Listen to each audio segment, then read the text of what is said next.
Welcome in to Fantasy Football Night in America, the Week 7 edition. We've already had one big question answered for tonight's Jaguars Saints game. We're going to try to answer some more for you tonight. Welcome in to the High Stakes Fantasy Football Show presented by the FFPC exclusively on the Better Sports Network. I am Eric Balkman from the High Stakes Fantasy Football Hour, the RotoViz High Stakes Lowdown, and of course the FFPC. Welcoming in my guest co-host tonight, a guy you know from this show. You follow him on the X Machine at Herms NFL. You check out all his work at draftsharks.com. It is the incomparable C.H. Herms. Welcome in, Herms. Good, so glad to have you back again. Thank you for having me back. This is fabulous, and I am just so excited to talk about some Week 7 football action. And what's great about you is you can come at this from a lot of different angles, like an expert on the waiver wire, an expert with Dynasty. You play a ton of redraft leagues as well. So we'll definitely get in to a lot of stuff tonight and hopefully help everybody. I had such a wretched, like Week 6 from my fantasy football standpoint, like my own teams, as well as my calls and everything, like who to start, who to sit or whatever for like other people on my other shows. Maybe my worst ever. So like Week 7 could not get here fast enough. And we're here tonight. Very excited to be bringing you this show tonight. Coming up on tonight's show, we are going to help you get you set for your start and sits for Week 7. All the latest news around the NFL injury reports. I think all the Thursday injury reports are now out today from all the NFL teams. We're going to get into the Better Cast at the bottom of the hour tonight. Herms is going to help me set my picks for the Better Cast. Remember, you should be downloading that app right now in the App Store and Google Play. It is free in both of those locations. Coming up in the second hour, we're going to find out where Herm stands on certain players like Aaron Jones, Deontay Johnson, Kyle Pitts, and more. And to cap things off tonight, we're going to give you some start and sit advice involving players like Jordan Love, Michael Mayer, Keontae Ingram, and much more. That is all coming up on tonight's show. Without further ado, Herms, let's get into it here. We'll kick things off in South Beach. Jeff Wilson got in a full practice both yesterday and today. You would think that he is going to be ready to go against the Eagles Sunday night. I checked the total on that game, probably about an hour or so ago, and it's like 51.5. So you're breaking ties in favor of starting your Eagles and Dolphins. But I think it's a little bit too soon to put Wilson in there, even though Devon Achane is going to be out. Jeff Wilson is a must-add to your roster. Is he a guy that you can flex out in the FFPC this week, though? I think it really comes down to if you have enough healthy backs that aren't on a bye week. We're in that part of the calendar where you may have to make that kind of tough choice. But if you have healthier alternatives, it would probably behoove you to wait just a little bit longer on Jeff Wilson. He didn't play last week, and even if he had been active, head coach Mike McDaniel came out and said it would have only been maximum 25 snaps. I'm sure that threshold will be raised for this weekend, but yeah, it really comes down to what you have available to you. But in a vacuum, if you have better healthy choices, maybe just wait a little bit. I look at it from the standpoint of like, my God, this Dolphins offense is doing stuff we haven't seen in 10, 15, 20 years or whatever it's been. Yeah. And we have seen two running backs thrive not only on that roster, but in the same game, and thrive to the tune of combining for like 7 touchdowns or whatever it was, or 8 touchdowns, whatever it was in that game against Denver. So from that standpoint, you'd like to think that, okay, there's going to be a role for Wilson this week, but I think you're right. Unless you have to, you should probably look elsewhere, as Wilson has still not made his season debut yet. And that could be something very, very interesting and very, very appalling if you start. You think about Jonathan Taylor. He made his season debut. He wasn't even hurt. And they really amped down his touches in that game, too. That could be the same thing with Jeff Wilson. Now, I have not seen anything, Herms, on Roschon Johnson today. The last thing I saw yesterday was that he still has not cleared protocol, and he was still out of practice.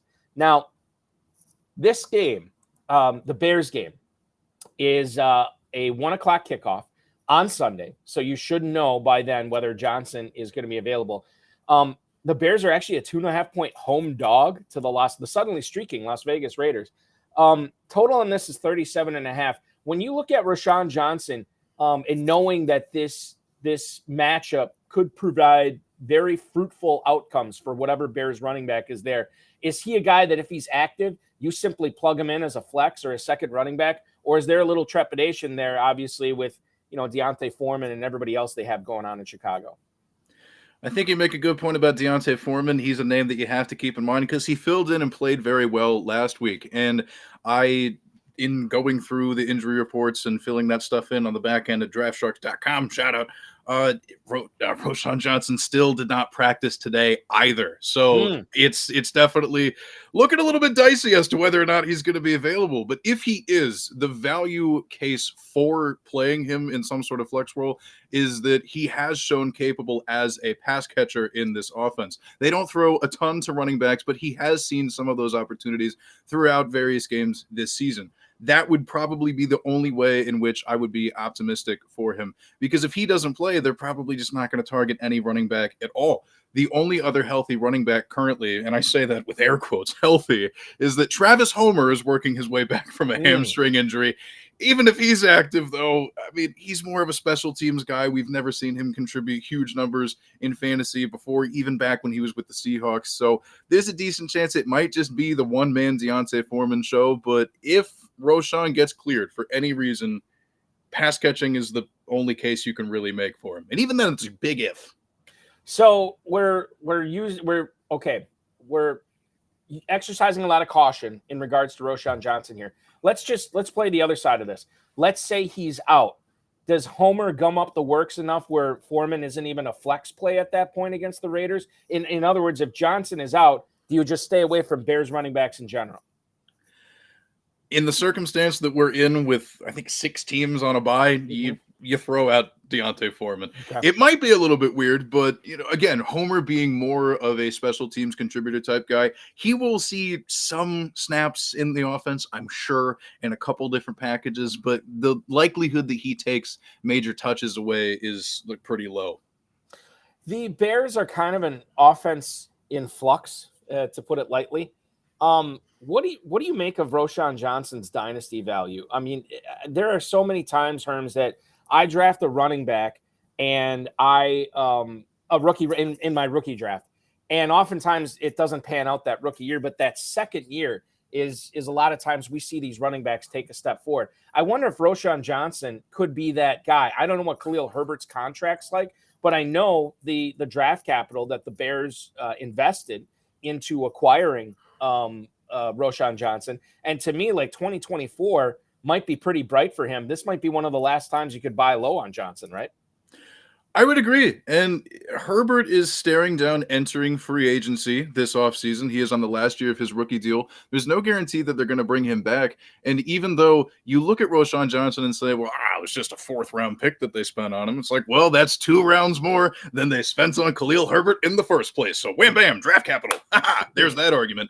But then you look at what Roschon has done, calling back to what I was saying before about the fact that Roschon Johnson has been trusted with targets as a pass catcher out of the backfield in this offense. Some people will look at some of the games earlier this season and point out the fact, well, they were kind of playing from behind. It was a bit more of a necessity move and all that type of stuff, blah, blah, blah, game script this, game script that. But the fact of the matter is the Bears are always going to be playing from behind most of the time because they're still not a very good team. So as time evolves, I think Roschon Johnson has shown that he has the capability to shoulder a decent workload, and he's a big boy. He's also pretty good in pass protection. You love to see that. We don't get fantasy points for it, but guess what? It leaves you on the field over some other running backs. Very, very important skill set, and I just like him. I like him a lot. He seems really good. I would take a shot on him because he's not super expensive right now either. Right. And it always seems like once these guys are drafted and they play a year in the NFL, unless they go crazy town banana pants, you can probably get a good deal on them. One of the other things that might be holding me back from Roschon Johnson in a dynasty standpoint, he plays on the same team as a quarterback. As of right now, he does. As a quarterback who rushes the football really well. And typically we don't see a ton of significant pass catching production from those running backs. And I wonder if that would hold you back at all, knowing that, again, as of right now, we don't know what's going to happen in 2024 if the Bears have the first overall pick. But as of right now, he's with a running back that loves to use his legs. Does that hold you back on making a deal for Roschon Johnson at all right now? I think right now it makes me feel perfectly fine. I think in a world where we get into the offseason and say Khalil Herbert hits free agency and signs with X NFL franchise, whichever one that's not the Bears, as soon as Roshan Johnson becomes the RB1 on that depth chart, people who play fantasy football have a propensity to get really excited about things and be like, "Oh yes, he's got the job. There, RB1 season for Roshan Johnson." As long as you like manage your expectations a little bit and understand that with there being some limited upside to his pass catching, because even though yes, it's a good skill of his, but how often is he gonna see some of those touches when, to your point, Justin Fields will just tuck and run, baby, and just do his own thing, scramble out when things break down structure wise. Yeah, it's probably more like a low end RB2 type of guy that we're talking, or at least a very reliable flex that you can count on for, rushing yards and stuff. But I think it just really depends on what you're buying in for and what your expectations are. So I think buying in now is fine. But yeah, if you wait until later and the hype gets out of control and people convince themselves that he's going to be more than he is, that's when we're getting into some dangerous waters. And that makes sense. It's all about the price, and it's all about the price with Roshan Johnson and Dynasty as well. Let's stay in the same division, different team though. Craig Reynolds actually returned to a limited practice today, and now I do have my Draft Shark Bites page loaded up. Thank you, Herms, for that. So you'd like to think that Reynolds is going to be on the field against the Ravens this weekend. Jahmyr Gibbs was also limited, but both of these guys are expected to play. Tough sledding it's going to be against that Ravens rush defense, you would think. When you consider, again, 6 teams on bye is going to be the caveat for a lot of this. But Craig Reynolds, honestly, could make for a decent flex given that Montgomery's probably not going to play. And we've seen Dan Campbell not only utilize 2 backs, but talk about how he really wants to utilize 2 backs as well. Reynolds, to me, might make an FFPC flex, an interesting FFPC flex play, Herms. I tend to agree, because I've seen certain platforms in what the projected points are for Jahmyr Gibbs this week because it's just like, well, he seems to be the healthiest of the Lions backs right now. But like you said, with Dan Campbell and how he's expressed outwardly on multiple occasions, even going back to early August, to that interview that he gave last week where he was talking about you like to have the running back that, can kind of hammer it out, shoulder, 15, 20, 25, 30 touches, and then have a Jahmyr Gibbs be like the changeup, the sort of, that type of stuff. Craig Reynolds makes more sense as a guy like that. There is a decent chance that they will split up that workload a little bit more than people like. And yeah, on the potential for expected volume alone, I see no reason why, if Craig Reynolds is healthy, he should not be at least a flex in your lineup. I think that, it's one of those things where it feels so yucky, for lack of a better term, to put him in. Yeah. But at the same time, we could see some fantasy production coming from Craig Reynolds. And I don't think you need, we're in a new era of fantasy football where, it used to be if you were a backup running back, you would never see the light of day. And now we see committees. And I mean, there's been a couple of times this year, and I can't remember the last time this has happened, Herms, but on multiple teams, multiple times this year, I've started both Zach Moss and Jonathan Taylor, and I've started both David Montgomery and Jahmyr Gibbs on the same team, in the same lineup, right? And it's paid off. Another one, Raheem Mostert and Devon Achane. I did both of those guys, not on the big Broncos week, but the week after, and it's paid off. This never used to happen in fantasy football, and I think as soon as we get that out of our heads and understand, look, there is value in starting a team's second running back on your roster, maybe as your second running back. It makes sense, and Craig Reynolds is another one of those guys that makes sense here. I just checked the rundown. I can't believe I didn't put this on here, which blows me away. So we're going to go off. I'm going to call an audible here, and we're going to talk about the 49ers. So this, quite frankly, sucks, this situation. The Niners are on Monday Night Football this week, and both Christian McCaffrey and Deebo Samuel's status is up in the air. You have a situation in the 49ers backfield where we don't even know, is it Jordan Mason? Is it Elijah Mitchell, who's a full go at practice for the second straight day today? And as far as Deebo Samuel goes, a lot of people were counting on him as their second wide receiver or maybe first flex, and now we don't even know that. And now Herms gets into the whole conversation of okay, well, do I gamble and hold out hope that either Samuel or McCaffrey is going to play? It's tough to pin you down on this on a Thursday, but how are you sort of playing this? And I know there's a lot of variables to the situation, whether you have Mason, whether you have Mitchell, whether you have all three of those Niners running backs, whether you just have two of them or not. But as you assess this situation here on Thursday evening prior to Thursday night football, what do you think is going to happen with Samuel and McCaffrey, and how are you treating them in your lineups this week? First, with Samuel, he is a guy that has gone through practice weeks with limited participation and ended up playing on Sundays. He just is that type of dude. He's built different. Well, you could probably count on him to be out there. And look, even if he's not out there, you have to plan ahead anyway. It's Thursday. You have plenty of time to, stash somebody, make advanced plans, and just roll out whatever you got to roll out when the time comes. But the backfield is where it gets very tricky. McCaffrey, if he plays, boom, there you go, problem solved. If he doesn't play, that's where it gets tricky with Elijah Mitchell being a guy that has been trusted by Kyle Shanahan in the past.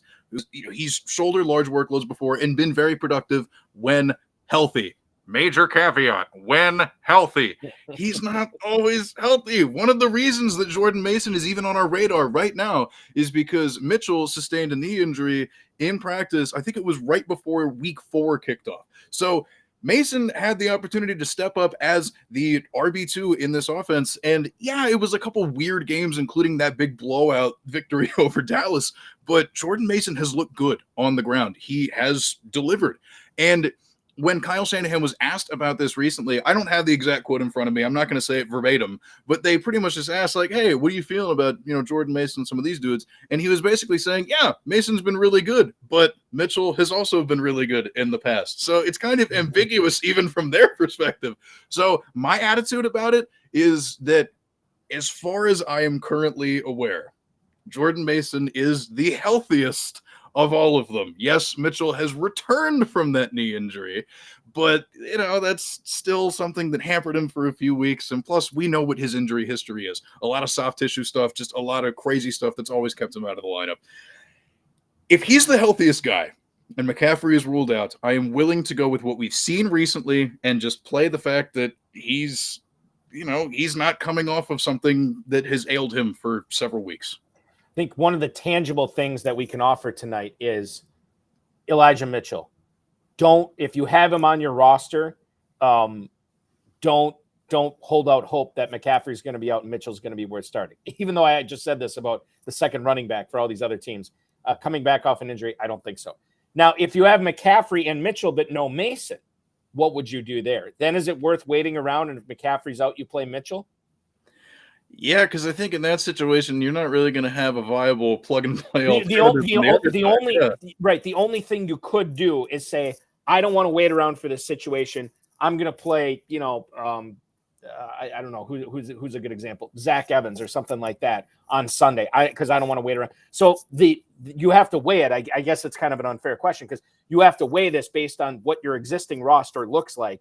And if it's crap, then it's probably worth waiting around for McCaffrey and Mitchell. If it's not crap, well, maybe you just say, okay, I'm not going to wait for the Monday night headache.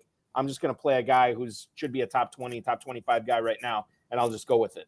Yeah. And the good news, for people out there who are probably aware of this, but just in case you don't know, teams that play on Monday night will start practicing they'll go Thursday, Friday, Saturday. So you might be, really into watching college football on Saturdays. You might be really into, spending time with your family, going out to the pumpkin patch or whatever on Saturdays. But it'll be important for you to just check back in with those injury reports. You will have an answer sooner than you think. Because one of the issues that people come up with a lot when it comes to these Monday night players, it's like, well, it's the whole day after. What are we going to do? But yeah, because they practice on Saturday and they deliver their final injury reports, then you just got to do your due diligence. You check your phone, check the notifications, check the apps. Just stay on top of it from the day before, so that way you can give yourself the max amount of information that you have available to you, and just come up with a contingency plan just in case. As long as you just are proactive about it, you'll probably find a pretty good way around it. DraftSharks.com. Check out those shark bites on there. That is a great way to keep abreast of the situation. And because the FFPC has Sunday morning waivers, if you do need to make a move, you'll be able to do that Sunday morning after you find out what the latest status report on Deebo Samuel was from Saturday's practice. Let's go out to the Facebook chat right now. Jim Parsons Jr., our good buddy, chiming in with a defense question here, Herms. Now, he's starting Trevor Lawrence tonight, so he really doesn't want to play the Saints defense. He's got 3 other pretty good options here that he's looking at in Seattle, who's at home against the Cardinals, Tampa Bay, which is at home against the Falcons, and then the Commanders, who are on the road at the Giants. I'm going to say this. I ended up picking up Washington and Tampa in a lot of leagues in my waivers last night, and I'll be deploying both those teams out quite a bit. I think I probably like the Commanders a little bit better just because, we either know that Tyrod Taylor's playing or a banged up Daniel Jones is starting. And to me, that is a team that is ripe for maybe a pick 6 or something like that on when the Commanders take on the Giants. I lean towards them. I think Tampa's a fine start. I think Seattle's a fine start. I'm going to lean towards the Commanders here, even though they're the road team. What say you? I think if I had to pick, I'm not a very big Desmond Ridder guy. I don't feel very confident in his ability to not turn the ball over all the time. And that's a pretty good thing for a defense. So Tampa Bay, that's the draw for, the Falcons this week. I would just go in that direction. However, if Tyrod Taylor does get that start, the Washington pass rush is like low-key pretty good. I know their secondary is prone to getting torched lately. Right. That's a bit of a concern, but also who on the Giants are we really worried about torching the Commanders secondary for like 150 yards and a couple touchdowns? Not really anybody. Yeah. I mean, that's the thing. It's like, I think Wan'Dale Robinson is coming on, but it's a lot of this over the middle underneath stuff. Like they don't really have anybody. I thought Jalen Hyatt was going to be the guy that was going to be taking the lid off defenses, and that hasn't happened. Yeah. Where's he at? I haven't seen him around. Are we sure he's still on the team? Guys, hey, if you're on the Giants personnel staff or whatever, somewhere in the front office, please reach out to the show right now. Confirm to us that Jalen Hyatt is still on the roster. We have to know. Yes, we do. Because otherwise I'm wasting a roster spot in a couple of my leagues on Jalen Hyatt right now. Yep. Herms, so this got me a little scared, but I feel pretty good about it now. Excuse me. Devontae Smith returned to practice today, said he's going to be playing Sunday night against the Dolphins. Quote, "You ain't got to worry about me. I'll be out there." This according to Josh Tolentino from the Philadelphia Inquirer. I was nervous because this is a Sunday night game, and you don't like messing around with Sunday night will they or won't they's. But I guess the damper here is a little bit like, oh, man, this could have been a great Dallas Goedert game, and now he's probably back to, 6 for 50 or something like that again, But Smith, if this is a hamstring at all, or this is a hamstring injury, are you nervous at all about deploying a guy who's battling a hamstring injury, given that we have seen guys lifted from games when they re-aggravate it, #Aaron Jones. So I wonder like if that plays into this at all, or is Smith just like, no, he's good, get him out there? It makes me nervous when you compound it on top of the fact that over the last couple of weeks, he's just seen a huge dip in his involvement. It's getting a little bit nerve-wracking to start him in your lineup. So I know that I have him rostered in my most important league that I play in, and it's making me pull whatever, semblance of hair that I have left on my head out. And it's just so, I don't know. My theory is that, because A.J. Brown kind of made a fuss about not getting targeted enough, not getting involved. And then all of a sudden, it's just like 100-yard game, 100-yard game, 100-yard game. What I think Devontae Smith should do is just put out his own set of complaints toward the coaching staff and see if they respond to that. I don't know. I'm like half kidding, but yeah, honest. But only half. Half kidding. Only half kidding, because, like, for real, like, A.J. Brown got his way, and I know that, kind of entering this season, I was one of the people that was like, there's not a huge difference between A.J. Brown and Devontae Smith. I mean, like, you can kind of draft them around the same range, and, as long as you get a Philly wide receiver, your team is going to be happy, which was, like, true-ish for about 3 weeks, and then over the last couple, it's just really cratered, and I don't know, man. The hammy on top of that just makes it worse, because even if he does play like the first half or something, only gets 3 targets, and you're like really annoyed about that, and then he tweaks something, it's gonna make it even worse, because then he'll not only will he not be involved, he'll probably just be out if he re-aggravates it for multiple weeks. I think they have a bye coming up at some point fairly soon, but I digress. It's it's very concerning. I think I would be confident playing Devontae Smith as a flex, but if you're really counting on like big wide receiver 2 numbers or for him to explode anytime soon, like you're just gonna have to play the waiting game. It's gonna take patience. Better Boss chiming in, telling us that the Devontae Smith came on late last season, and the same thing could happen again this year to buy low on Devontae Smith. I will say this, and I think this is a case of we should have a segment of the show called "Balky makes stats do whatever he wants to prove his point." And this isn't a point I'm trying to prove, and that is way too wordy. I got to work on that. The Eagles were 6-0, 5-0, beg your pardon, coming into this game against the Jets. They lose the game against the Jets 20-14, and that was the game that Devontae Smith saw the most targets. The most targets he's seen in any game all season came in an Eagles loss. Just putting it out there. So we'll leave it there too. Let's get to a couple more questions here from the Facebook chat. JPJ, Christian Kirk or Rashid Shaheed? To me, this is a slam dunk. You play Christian Kirk over Rashid Shaheed, right? Absolutely. Okay, perfect. Now here's where it gets tricky. Christian Kirk tonight against the Saints in New Orleans, or that game is in New Orleans, right? I'm looking at it right now. That's New Orleans. Christian Kirk tonight in New Orleans, or DJ Moore this week catching passes from is it Bagent or Bagent? Tyson Bagent, the pride of Shepherd University. Shout out. I have a lot of buddies who went to school there. So it's really? That's awesome. I live maybe like a little under an hour away from Shepherd. So the fact that Bagent's like actually becoming a thing is like really cool to the niche audience of people who live near Herms. It's great. I think that it like now I have to dial back my Bagent, because I thought the thing was, and I'm a Packers guy, so it's Tyson Bagent because he's bad. Now I can't say it because he's not bad. He's from Shepherd University, and his arm wrestling champion father would come right through the computer screen and kick my ass. So I will lay off of it now. But your thoughts here? This is interesting. Christian Kirk in New Orleans or DJ Moore at home against the Raiders. I think this is close, Herms. It is, in a world where Justin Fields is magically able to, get his thumb right and everything, then like that will clear things up for you. But let's operate under the assumption that it is Bagent out there. Mm-hmm.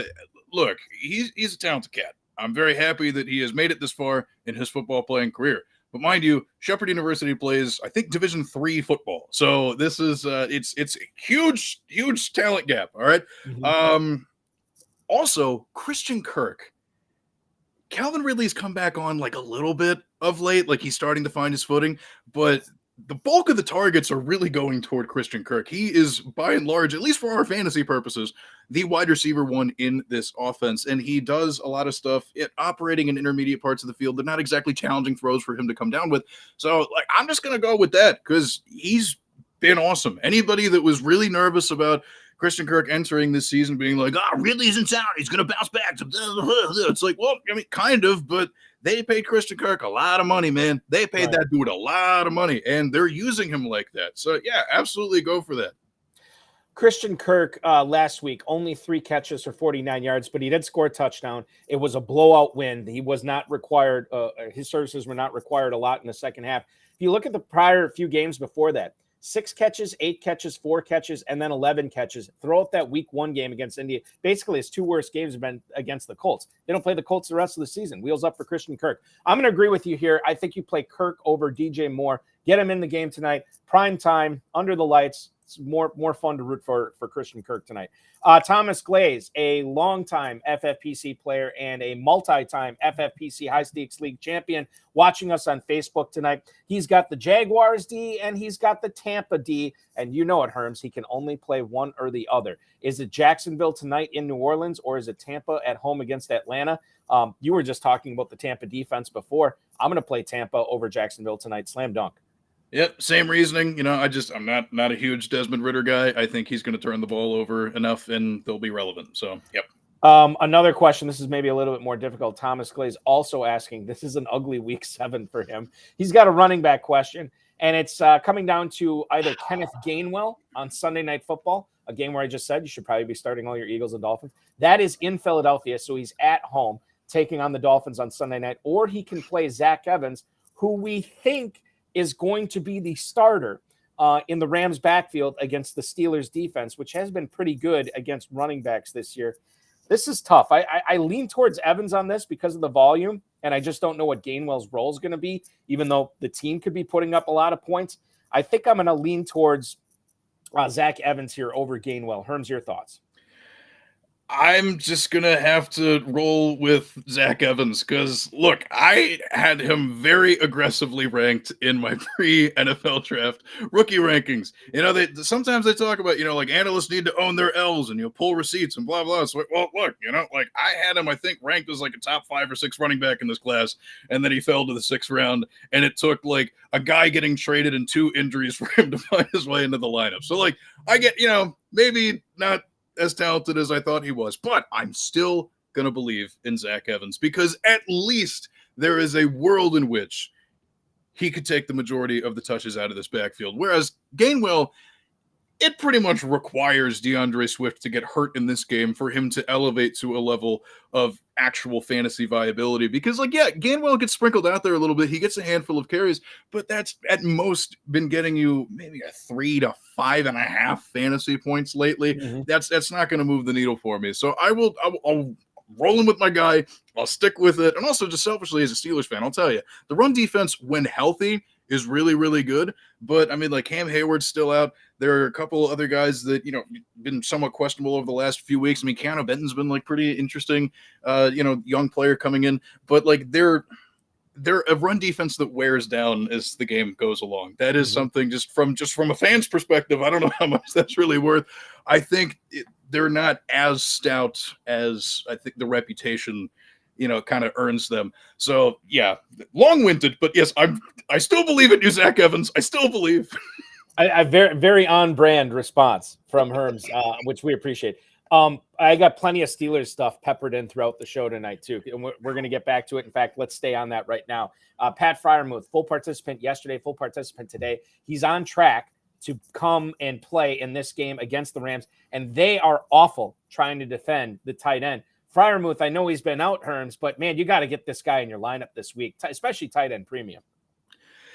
I'm still going to believe, man. You know, I know he hasn't seen a lot of targets over the first several weeks, but that has come through the fact that, like, he missed half of week 1 because as soon as he caught that, you know, touchdown against the Niners, he got sandwiched between 2 defenders. He came back to play against Cleveland, but I'm not entirely sure he was fully healthy. I think he was just out there in week 2 as a decoy, just, you know, to kind of run out there and take eyes off of other players and stuff. So, like, when you put all of this into context and consider the fact that, like, yeah, he's been banged up, and also just like Matt Canada, like, I'm going to bite my tongue.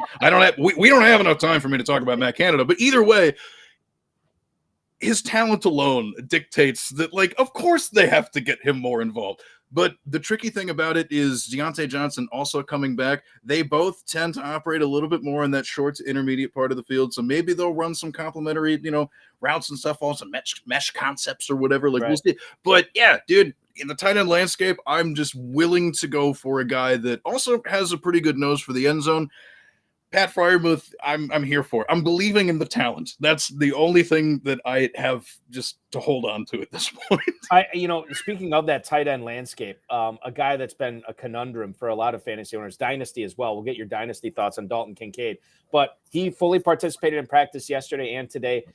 He's averaging just over 4 targets, just under 4 catches, and about 25 yards in the games he has played all the way through that he did not leave early this year. Kind of underwhelming when you consider the chops of this guy coming into the NFL and the fact that the Bills traded up for him. And they didn't really have, I mean, like, Gabe Davis is fine, but he's been hyper efficient this year. We normally have not seen this type of efficiency from Gabe Davis. And they don't really have a viable third option unless you want to talk about James Cook or something like that.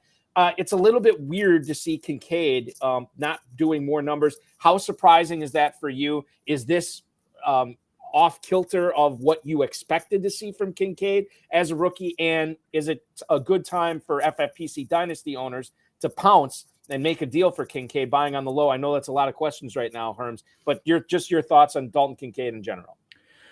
I think he's an incredibly talented pass catcher, and I think that, you know, the amount of involvement that he's seen early in his rookie season is encouraging. If you just look at it through the lens of understanding, a lot of rookie tight ends don't get trusted with like any volume right out of the gate, you know? So we can panic about how little he's seen. And also, mind you, his average depth of target on these throws is pretty low compared to some of like the bigger play tight ends that we see. I mean, especially over like the last couple of weeks, like Michael Mayer, they're taking like deeper shots down the field with him out there in Las Vegas. You know, like that is definitely a part of it. And then also the fact that the Bills' offense has been just weird, especially over the last couple of weeks. Like the way that they're divvying up the touches out of the backfield, it's become like almost just like a 50-50 snap share between James Cook and whatever older guy they feel like throwing out there, which, you know, is now it's going to be Latavius Murray, the 33-year-old wonder who can't seem to go away. You know, like they're having a hard time figuring out how to get anything going. So I don't know that it's necessarily an indictment on Kincaid specifically. He's a first-year player. Everything's weird. But yes, you know, for as excited as people are about Michael Mayer coming on recently, as awesome as Sam Laporta has been right now, some people are starting to sour a little bit. But like you said, dynasty people out there, if you see that buy low opportunity, I still would love to buy in on a first-round NFL draft pick that the team moved up for in what is normally one of the league's best and most efficient offenses, by and large. Recent skid aside, everybody knows the Bills are the Bills. So, yeah, absolutely, give me that buy low window if it exists. Yeah, think about rookies, man. Like the end of November, after Thanksgiving, a lot of times it starts clicking for these guys. We talk about the rookie wall a lot of times in the NBA, but it almost seems like it's the opposite in the NFL. Like a lot of times we see these, you know, day one and day two picks, all of a sudden the light turns on, it starts clicking, and then they end up finishing their rookie season strong. That could be the case at Dalton Kincaid. One final thing I want to get to here before we go to our first break. Kyler Murray is practicing yesterday and today. Head coach Jonathan Gannon says that Kyler Murray is a full go. Now, he probably won't be a full go in week 7, week 8, probably not. Week 9, Herms, I mean, we could be talking about, you know, now, with the FFPC main event, the Fantasy Pros Championship, we're basically already, you know, at the halfway point of the season. This is sort of kicking off the second half of the regular season right now for those formats. But, I mean, if you're playing in a 17-week season, I mean, you could still get half a season out of Kyler Murray. Is that what we're looking at here? I mean, this guy should be rostered everywhere. This is somebody that we talked about on the site all summer as if you just wait on quarterback, whether this was, you know, like you were saying, like the main event format or people who play in best ball tournaments or even your redraft leagues, like regardless of format, taking Kyler Murray late was always a sound move. And we're starting to see that pay off a little bit. I mean, like you said, probably not a full go this week. Next week's a little bit dicey, but like if he comes back, even if it's just like by week 9, you know, like at the latest or whatever, you're still going to get like close to half a season of a dude who has finished within, like, I think the top 7, if I recall off the top of my head, in fantasy points per game over the last 3 seasons. This dude is so good. If he's still out there on your waiver wire for whatever reason, pick him up. Unless you're currently rostering one of the elite quarterbacks in fantasy football right now, you could probably use Kyler Murray's help as soon as he comes back. I'm so excited, man, especially for like dynasty managers that like bought low in the offseason. Congratulations. It's about to pay off. You bought the dip on a guy who was like ranked outside of the top 12 in dynasty for a lot of people who, as we know, can perform like a top 5 dude when he's out there. So just wheels up, Kyler Murray. Let's go. Indeed. Now, you can't use Kyler Murray in the FFPC Weekly Challenge this week, but you could still play it by going to myffpc.com. The FFPC Weekly Challenge features no draft, no salary cap. You just pick your players. If you want to play with 10 without kickers and defenses or 12 with kickers and defenses by 1 p.m. on Sunday, and then just watch your team ride it out through the weekend. Remember, only 1 player per NFL team. You can't stack. This is basically the same format as the world-famous FFPC Playoff Challenge. $35 or $200 to enter. You can win up to $2,500. myffpc.com, myffpc.com, myffpc.com is where to go for that. I buried the lead. I don't think I mentioned this. If I did, I'm going to repeat myself. Trevor Lawrence officially active for the game tonight against the Saints. I'm just watching pregame here. It looks like he's got a significant brace on that sprained left knee. Doesn't seem to be inhibiting him, in warm-ups and moving around at all. So start your Trevor Lawrence shares because I think it could pay off tonight against the New Orleans Saints. Speaking of that game, let's talk about the Better Cast. Here's what you do. We're going to take a quick break. Go to the the App Store or Google Play, download the BetterCast app for free if you already have it, which a lot of you already do. Go ahead and open it up. We're going to play along. Herms is going to help me make my pregame picks on the BetterCast for tonight's Jaguars-Saints game. It's going to be a lot of fun. Herms, C.H. Herms from DraftSharks.com. You follow him on the X at Herms NFL. I'm Eric Balkman from the FFPC. We'll be back in a couple of minutes. Don't go anywhere. BetterCast coverage coming up right after this. I like to eat my feelings. So when I'm like super sad, single serving pint sizes of Ben and Jerry's, I just start shoveling that in, and it makes me feel bigger and better. But so let's eat our feelings here. What we're gonna do today is we're gonna talk football players, food. We're gonna pair them up. Who is represented by what food? All right. I want to just shout out Hal Alexander in there for CMC, Christian McCaffrey, is Rocky Road ice cream. A little bit of everything. Yeah, does it? Good Hal. I like it, man. You know it. I love me some Rocky Road ice cream. Bijan Robinson prime rib. You know what? Bijan Robinson prime rib with a baked potato and some cream spinach on the side. That's what I'm talking about. That is the King's dinner. And Bijan Robinson, I don't care if the dude from The Athletic says only 301, touches. You know what? In honor of Card Sharks, I'm going to say, guys, that I think that number is going to be a little bit higher there for Bijan Robinson. So get your knife, get your fork, you got your steak, you got your Bijan. Yeah, that's what's up. You're on death row, and they say you get one last meal, and you just say Bijan Robinson. Bijan Robinson. Yeah, I'm totally down with that. Love it. I got to jump in on one real quick because Mr. Scamper said Kareem Hunt is candy corn, and I actually had a player, Tyler Boyd, was going to be candy corn for me, and basically it's that nobody likes it, but it's always there. It's always there, and somebody always puts their hand in and grabs some and has some, and they're like, well, and afterwards they're like, why did I eat that? That's Tyler Boyd. He always gets drafted, and he's just kind of there, and nobody knows why. Nobody knows why they take him. Nobody knows where it comes from. Where does the candy corn even come from? Like, it's just there. It's just there. Balkman dusted off to play this afternoon.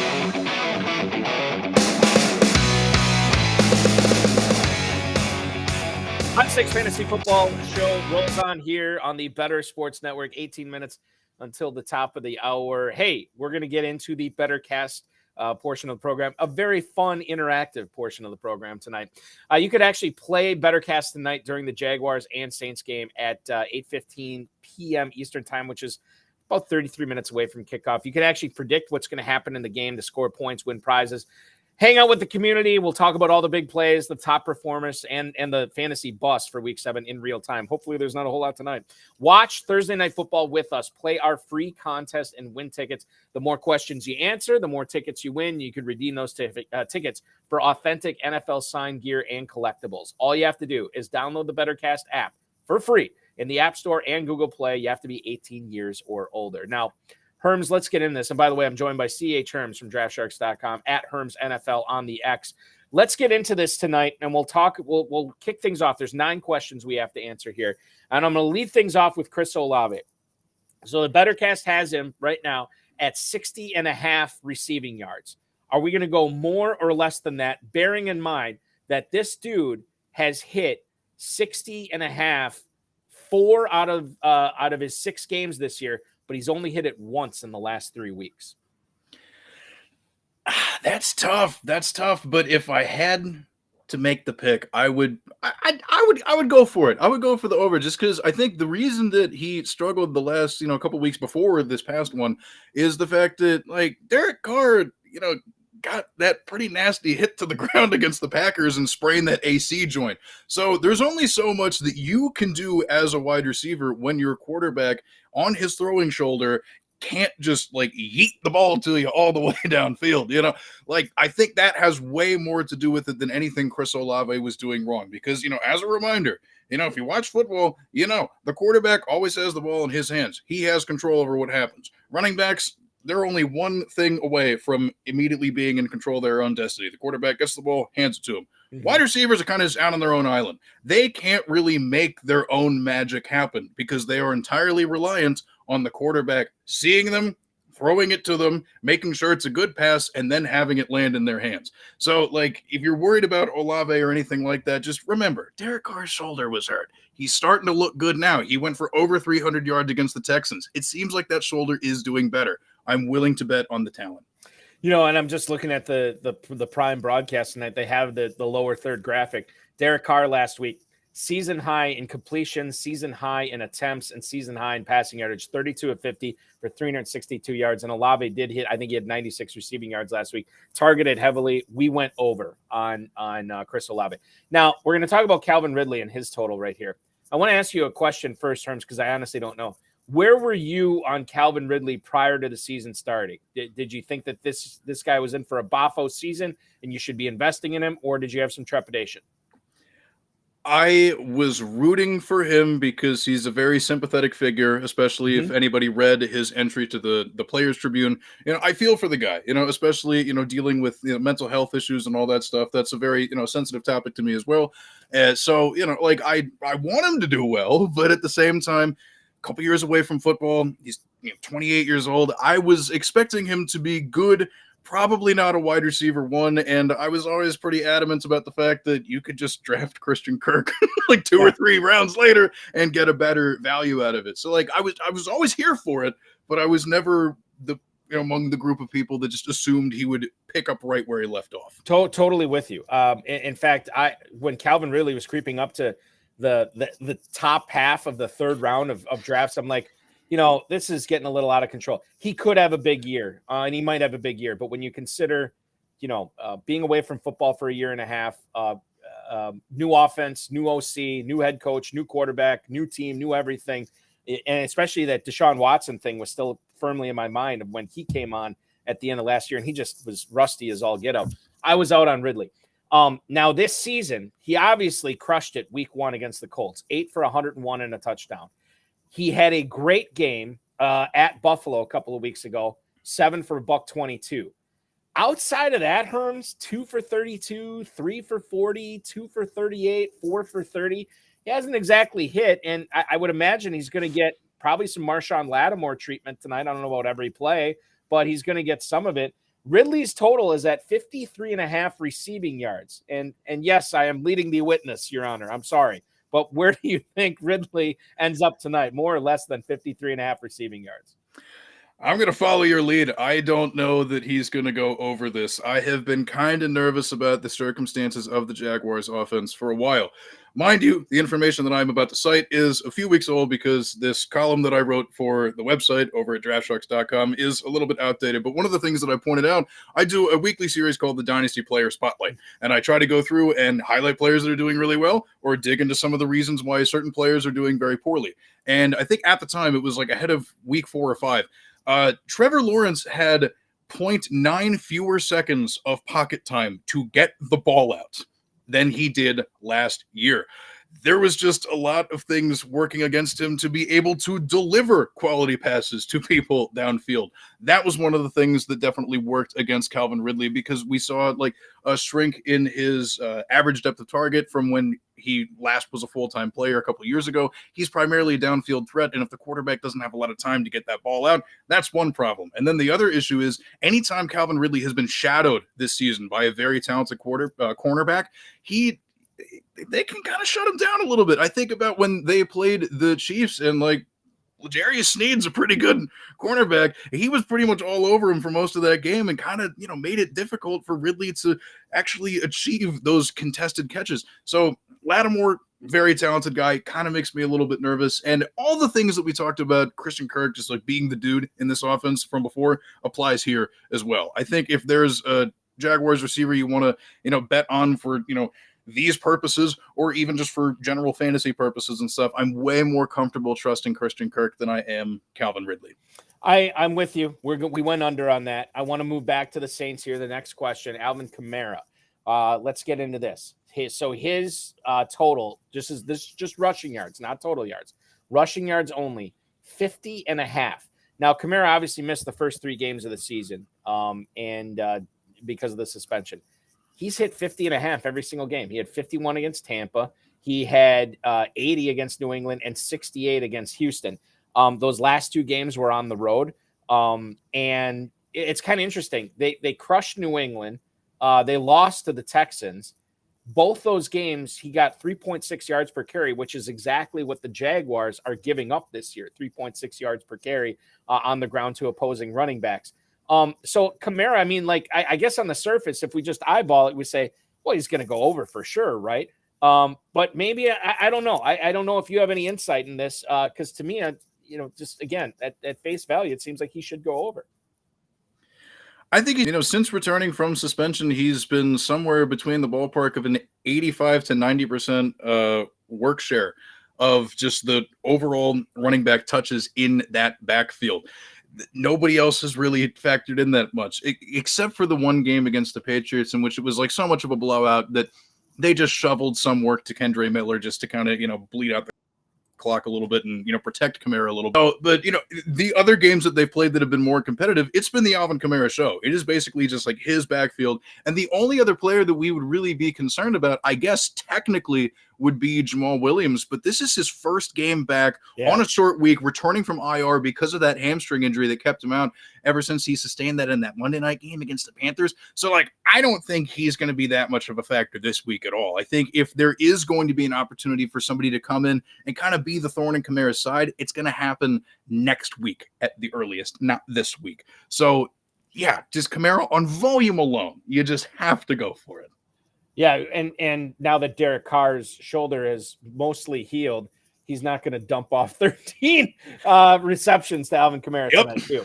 Okay, let's look at Travis Etienne here, a guy who has his rushing yardage set on the BetterCast, 64.5 yards on this.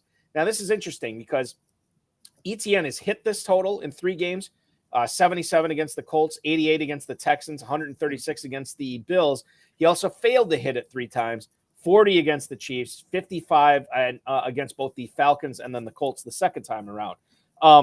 So Etienne, this might be like a game script type thing. Like if you think the Jaguars are going to come out and are going to try to control the clock, let Etienne kind of eat and be grinding stuff with him and keep Trevor Lawrence away from, having to make any more athletic plays with that bad knee than he already has to, then maybe you say over here. But at the same time, this is a game on the road. This could be a game that New Orleans actually controls the game with Kamara, with Jamal Williams, with Kendre Miller, obviously. And you think about the Taysom Hill factor as well. Maybe then Etienne is like, he doesn't touch 64.5. Where do you stand on Etienne here tonight? 64.5 rushing yards, Herms, more or less than that? Yeah, they have it placed at just like the perfect spot. Credit the line maker on this one. Like that's A+ work. Much like Alvin Kamara, Travis Etienne has been a dude with just like around a 90% work share of the running back touches in Jacksonville. I apologize to anybody this preseason who listened to me about the fact that Tank Bigsby was going to come in, it's going to be a committee, and blah, blah, blah, blah, blah, blah, blah. Egg all over my face. I was completely wrong. But yeah, I think with it being that road contest and the fact that now that Derek Carr has an arm again, they might actually be able to kind of make this a little bit more interesting. Ever so hesitantly, I'm going to take the under, but I would not be surprised if for any reason they do end up getting out ahead, that they just want to, bleed the clock a little bit, do whatever they got to do and lean on them. But yeah, I mean, I think this game is going to be closer than people expect. If Travis Etienne goes over this total for total yards, wouldn't shock me. But the rushing, that's the caveat, man. I don't think I can go for it. Yeah, total yards, I would imagine he'd probably be somewhere in the 80s, I would think, at a minimum, maybe even more than that. But yeah, rushing, it's tough, man. So we went under on that one. So let's get to Trevor Lawrence here. We know he's playing, and we know that he has a brace on that left knee tonight. Now, his total just for passing yards here is set at 240 and a half in this game against the Saints in the Superdome, or the Caesars Superdome, or Caesars Dome, whatever they're calling it now. I don't know. Lawrence, as far as his season has gone, this is a similar situation with ETN. He hit the total at the Colts, at home against the Texans, and at Buffalo. He missed 240.5 against the Chiefs. He missed him against the Falcons, and then he missed it against the Colts. Again, in that second game, Jaguars were absolutely slaughtering the Colts, so there's no reason for him to pass. 240.5, it just on the surface, it seems high. But, man, when you consider Ridley set at 53.5, you and I like Christian Kirk quite a bit. Evan Engram is still there. ETN's going to catch passes out of the backfield. So there is a lot to like about the Jaguars offense tonight. The total on this game, that's something I should have looked at right away, 40.5. So it's not expected to be a super high scoring game. Where do you land on Trevor Lawrence? 240.5 passing yards. My gut's telling me under, but I could be persuaded. My gut's kind of telling me the same thing, man. Like, there's a lot of stuff that makes sense for him to be able to go over this total, but I just think about the fact that the New Orleans defense has done a pretty good job of keeping quarterbacks at bay. I mean, especially a guy that is being hampered by a knee injury right now, and I think if Calvin Ridley had a softer matchup, and I felt more confident that he'd be able to, he being Trevor Lawrence, was able to, connect on super long bombs to be able to kind of up that total a little bit, I'd feel better about it. But that's the factor where I just don't know if that's going to happen. But all in all, I think they're going to have to throw a lot to be able to stay in this game by the time we get to the midway to the third quarter and on. So I'm going to go bold. You know what? I'm going to do it. I'm going to do it because it's fun, and that's what this is all about. I'm going with the over. All right. I had the under picked, and now I just switched it to the over. So we're locked in on the over on Trevor Lawrence tonight. His counterpart for the New Orleans Saints. I'm in a dynasty league that inexplicably there are 2 teams rostering 4 quarterbacks, 2 teams rostering 3 quarterbacks, and my only quarterback in this league is Aaron Rodgers. So I have been playing quarterback. It's not even streaming. It's like quarterback roulette every single week. I've played Zach Wilson. I've played Jimmy Garoppolo.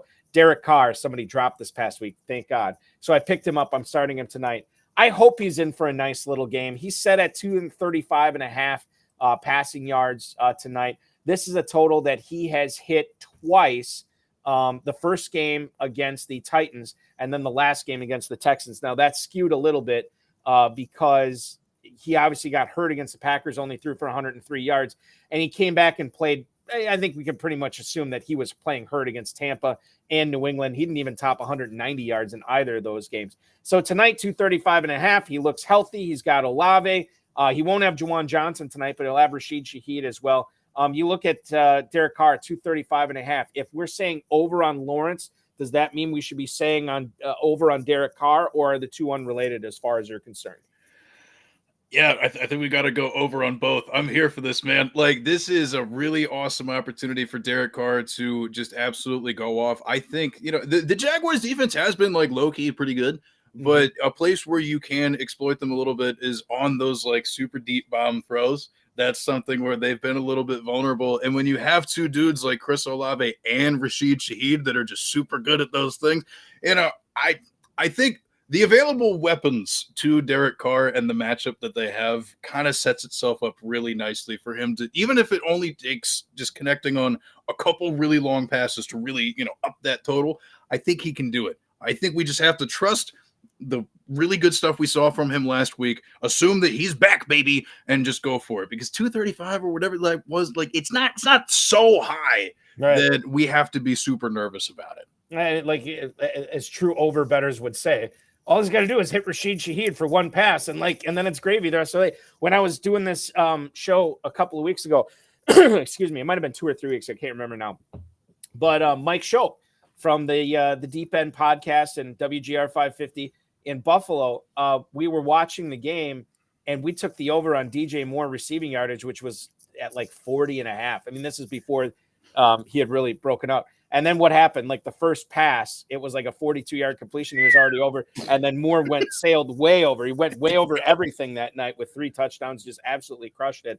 So we'll see what happens tonight with that. Okay, let's get into the actual game itself. Total points set at 40.5. Total points scored. Are we going more or less than 40.5 here?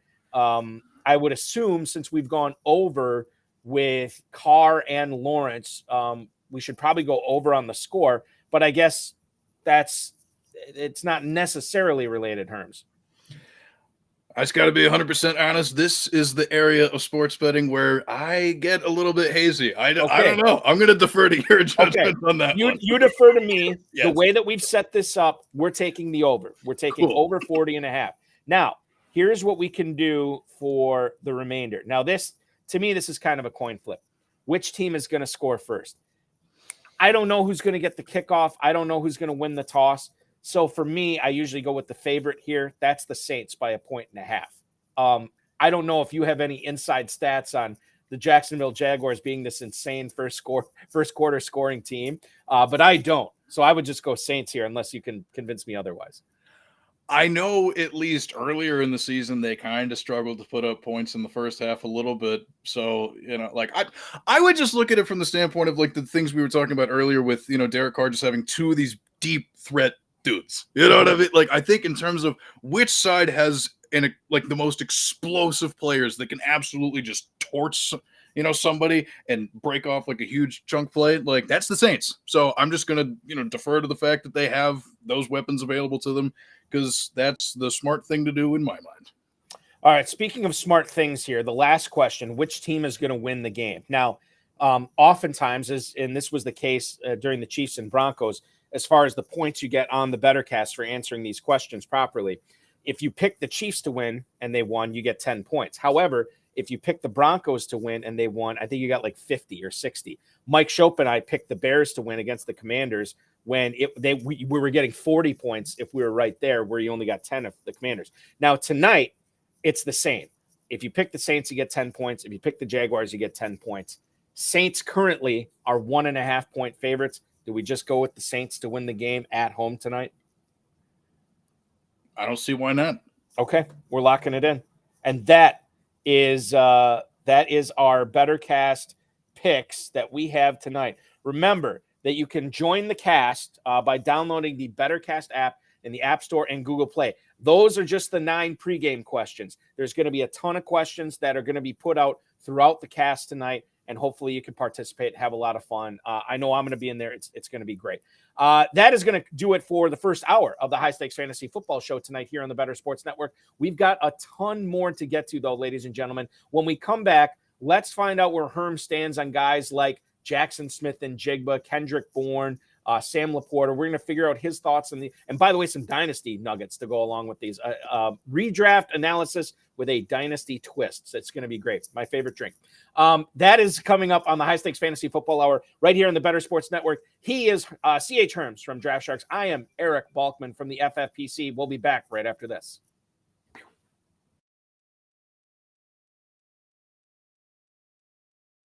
What can we expect from you out there on the track tonight? Listen, I have a wife, 2 kids. I have, full-time jobs. I'm never nervous. I don't even know what that word means. Can you explain what nervous means? No. I'm ready to have fun. I've never done anything like this before. I got asked to be a part of this. This is fascinating. Like, it's so cool to just look around and see what goes on here. So I'm just excited to get out on the horse. And you want trash talk? Is that what you're asking me for? No trash talk. I hope everyone does well. All right. Everyone's going to do well, but it has to be a winner. So give me your trifecta. Who's going to come in first, second, and third? Heat. I will go Maria 1, me 2, Willie 3, Moose goes 4th. Well, it's very simple. I won this event last year. I won my heat, and so the defending champ has to be the favorite. Now, that makes me a little nervous just because I feel like it's hard to repeat. There's a little pressure when you're the favorite, but that being said, I'm still optimistic. So your heat, it's you, yes. Moose and Keith from Better Sports Network, and Willie Colon. I think Keith might be my stiffest competition, and I asked for this because I actually recruited Keith, if you didn't know. So Keith, if you win, you're welcome. Malusis is very good. I mean, he knows what he's doing, but I'm going to go with Maria. Keith is waving to the crowd. He must pay attention because they're off. It's Mark Malusis going for the lead. Maria Marino on the outside. And now Keith Irizarry on the outside with speed. And they're 3 wide into the first turn. Woo! Mark Malusis is locked in for his life. 138-2. They're into the stretch. Sportscasters Derby 2. And still in front, Keith Irizarry. And now Mark Malusis is trying to squeeze on through. Come on! Back! Come on! Let's go! Come on, dig it! Yeah! Keith Irizarry. Keith, you did it all the way, wire to wire, over Mark Malusis. Awesome! That was so cool! The champ is here! Keith, what was it like being out there? Adrenaline rush, you were doing the Instagram Live, so there was no panic. You looked cool, calm, collected the whole time, and you won it. I felt really comfortable. I did. Like, I know you were joking with me before. Are you nervous? Are you whatever? What are you? David, the driver, was awesome. He's like, we're going to win this. I said, all right, let's win this. And he said, let's go. Yeah, I just felt really comfortable. I did. It was fun. We're in the lead. I got Maria Marino on the right side of me, and I'm like, oh my gosh, she's going to beat us, right? And then out of nowhere, you see Moose coming up this way, and we feel him breathing down our neck. And I'm like, Moose no! on the loose. Watch out. Moose was definitely on the loose, and we just got Moose by a neck, a nose, whatever you want to call it. Yeah, but again, all of this for a great cause, and it was absolutely awesome to do this. It was cool. All right, Keith, congratulations, and no matter what, you could always hold this over Moose's head.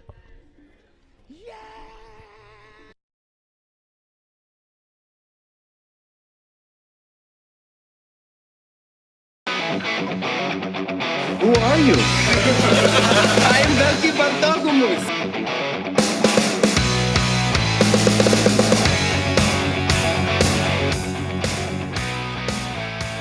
Rocking our way through a Thursday night here on the High Stakes Fantasy Football Show on the Better Sports Network. I am Eric Balkman from the HSFF Hour, the road of his high stakes lowdown on the FFPC. He is CH Herms from DraftSharks.com. Follow him on the X at Herms NFL. Herms, let's do this before we get into where you stand on all these players. Let's help out Nicholas, who's in the YouTube chat hanging out tonight, saying he's got a quarterback problem this week. I'm of the opinion, I don't think he has a problem. I think this is a good problem to have. He's got Jordan Love and he's got Geno Smith. Now, on the surface, I say, okay, Geno Smith at home against the Cardinals. Yeah, I'm going to play him over Love, who has been struggling, and he goes out to the Mile High City to take on the Broncos, which their defense is no good. Does the fact that he has Christian Watson as his number 3 receiver tilt the tables for you at all to say, you know what, I'm going to play Love over Geno Smith? It would if we had seen a little bit more from Christian Watson since he came back from injury. I understand, like the Denver matchup is great. It is literally the best matchup for everybody, whether you play receiver, quarterback, running back, whatever you do. But I got to roll with my man Geno, man. Like the Cardinals are, it's softer, and for as good of a spot as it is for all of the Packers, I got to see it from Jordan Love. I got to see him recapture that early season magic before I feel like super confident going back to it. If I'm wrong, I'm wrong, right? Because again, Broncos. But I got to go with what have you done for me lately? And Geno has done just a little bit more for us. This is a great get right game for Green Bay. And I think that you can make a case that because you have that stacking capability to play Love. I'm the biggest Packers fan on BSN, so I feel comfortable in saying that I would still play Geno Smith over Jordan Love. Now here's the thing. I think if you were, let's say this is a national contest, like let's say it's a Fantasy Pros Championship or an FFPC main event, and you want to pile up some points, then yeah, maybe you can make the case for Love and Watson. Thank you. However, you're not playing for any of the big cash yet. I mean, like you want to make sure you're stacking in that championship round. That certainly helps you. Right now, I think you're just trying to advance. And especially if this is a closed 12-team league where you're just trying to beat 12 other people and stacking really doesn't matter that whole lot, then I would definitely play Geno Smith. So I'm going to go with Geno Smith here over Jordan Love. Herms is saying Geno Smith as well. Chris Lude tonight in the YouTube chat, one of our good friends here on the High Stakes Fantasy Football Show. He is playing Jared Goff over Trevor Lawrence tonight. I think you can make the case for that. A somewhat hobbled Trevor Lawrence tonight going up against the Saints defense. Goff is on the road in Baltimore. You think that's the right choice, Goff over Lawrence this week? I mean, we are talking about road Jared Goff, which has always been a little bit of a risky proposition, but he kind of debunked a little bit of that against the Buccaneers this past weekend. So, I mean, credit where credit's due, man. Credit where credit's due. He was looking good. But, yeah, in a world where Trevor Lawrence was fully healthy, I would say Lawrence, but just because of the knee factor, because of all of that, I'm comfortable enough rolling with Goff. I think that's the way I would play it, too, even though it'd be fun to watch Lawrence tonight and root for him on Thursday Night Football, but I'm going to roll with Jared Goff as well. So Chris Lude, we agree with those picks. Okay, let's get into where do you stand on Chris? CH. Where do you stand on Zach Evans? We kind of got your dynasty perspective on this guy in the first hour, but this weekend, knowing that Sean McVay said this is going to be a competition for carries situation. They have Darrell Henderson, Royce Freeman. Who's the other cat that they just picked? Miles Gaskin, right? Yeah. Is on that team as well. Man, it's like I think it's going to be Evans, but at the same time, I really don't want to roll with a guy that could be splitting carries with 2 or maybe even 3 other running backs. You know, I tweeted this. I think it was either last night or the night before. But you, the fantasy manager out there, have the option to just play none of them and wait until we find out who's going to be good. I am all for, trying to, plant your flag and, put whatever research you can behind any take that you have. Because, I mean, that's the business that I'm in, to go through research things and try to give people quality advice. But, the most responsible thing that I feel like I can do is just say, shrug, I don't know, and just not really give anything super. I think if you have to play one of them, like in this context, you have to play one of them, I would prefer Zach Evans because I think he's a very talented player. I do. But would it shock me if somebody like Darrell Henderson ends up getting the majority of the touches because he is a guy that has been a starting running back for Sean McVay on this team in this offense before? No, it wouldn't shock me at all. Royce Freeman, he's been on the roster the entire time. Now, mind you, mostly just doing like special team stuff, but like he's been around. He's a big dude. He can kind of thump, between the gaps and stuff.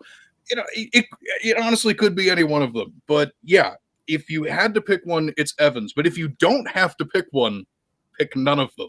Yeah, wait. I think you're spot on there. Like the only guy I would consider is Evans. Here's the thing. My approach this week for the Rams running backs and going forward, I tried to acquire pieces of it, right? Like I picked up Royce Freeman in a couple of leagues. I don't know if I got Henderson at all. I should really check on that. And Evans was taken in a lot. I mean, I did put in for him. But I've spent a lot of my free agent bidding budget, so I probably missed on him in a lot of leagues. He is the only guy that you can make a case for starting this week. You cannot make a case for starting anybody else. You can make a case for acquiring all of these guys if you have the roster space. And I know with 6 teams on bye, that's a little bit of a crunch. But we, like Herm said, you got to wait. You got to see this thing flesh out, and we'll have an answer on this soon enough. Staying at the same position, Aaron freaking Jones. Where do you stand on this guy? A guy who was crazy good week 1, pulls the hammy, and it's been a disaster of a season since then. And the Packers, who are notoriously cautious as far as their medical staff goes, we've seen basically like a little blip from him a couple of weeks ago against Detroit, and that was it. He was out again last week. There's still I think he plays this week, but I thought he would play last week against Vegas, and that didn't happen. Where do you stand on Aaron Jones this week and beyond? Because he's been a frustrating guy to have on your roster so far, Herms. He has been super frustrating, and honestly, so has just the structure of the Packers' run game. Like, I know you know this well. Like, the way that they're just, like, scheming up a lot of those running backs, like, they're not opening enough lanes for these guys to really go anywhere. I mean, like, A.J. Dillon has not looked very good running in relief. Now, I mean, he was actually, like, low-key pretty good against the Raiders, but prior to that, he had just been, like, running into walls, just, like, not really having a lot going for him. I empathize as a Steelers fan. I know what it feels like to watch a run offense just not find anything for any of their players, but the times that it actually has looked competent this year are the times that Aaron Jones has been fully healthy. He's an incredibly talented player with a long track record of consistency throughout his career. So I'd be willing to hold out on him and just like hope that the talent overcomes the situation a little bit. But I think if you could make some sort of move to get somebody else, like, don't sell him for anything. Like if it's just one of those things where you maybe want to, dip down a tier at running back and like pick up another spare part that you can throw into your lineup or something like that, like maybe go for it. But the odds of that happening aren't going to be that good because he hasn't really played. So anybody that you're going to send him to is probably not going to be enthusiastic to acquire him. So like, I think you're kind of just stuck and you just have to roll with it if you can. And I think it will pay off. It's one of those things where, you can't really get proper value for him right now in a trade. And I think that the thing is even when you start him, Herms, like at this point, I'm nervous, like the slightest little hammy, I'm like, oh, he's done for the game. And he's not a young man anymore when it comes to NFL running back age. That's another thing that scares me. But at this point, you're kind of just married to it, and you gotta roll with the punches as it is. Go back to the YouTube chat right now here real quick. Sports Spotlight has a conundrum, and kickoff is just minutes away. Hopefully we can help him. Christian Kirk, Marquise Brown, or Zay Flowers. I would be benching Zay Flowers full PPR in this. Yeah, of all those dudes, probably. Yeah, no, because I mean the Bears, the Lions defense, super good. And like I know road matchup, Baltimore's gonna have that going for them, but like it's a tough draw for Zay, man. Whereas like, yeah, I mean, I think Marquise, but just shout out.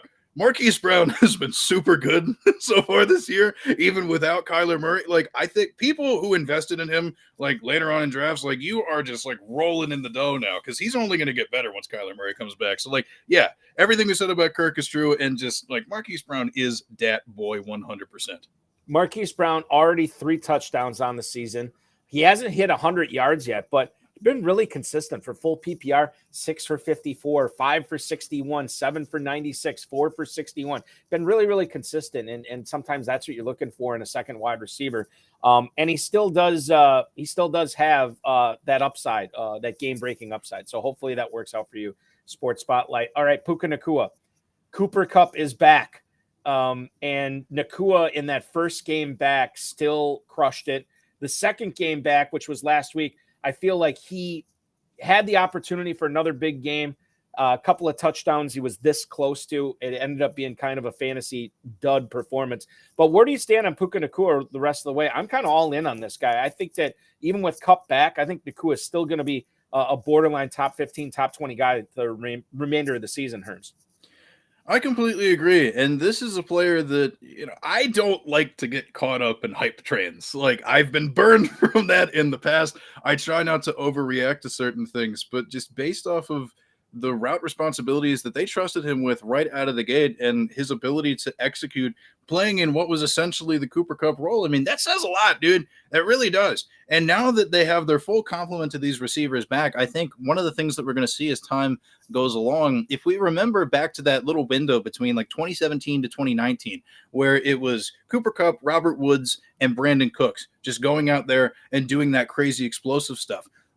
Some of the really big successes that this offense had, shout out Sean McVay for just always scheming up awesome stuff, is that Cooper Kupp and Robert Woods ran a lot of congruent routes, a lot of things, meshing together, confusing the defenses a little bit, and then just uncorking Brandon Cooks for like a 14+ yard A-dot.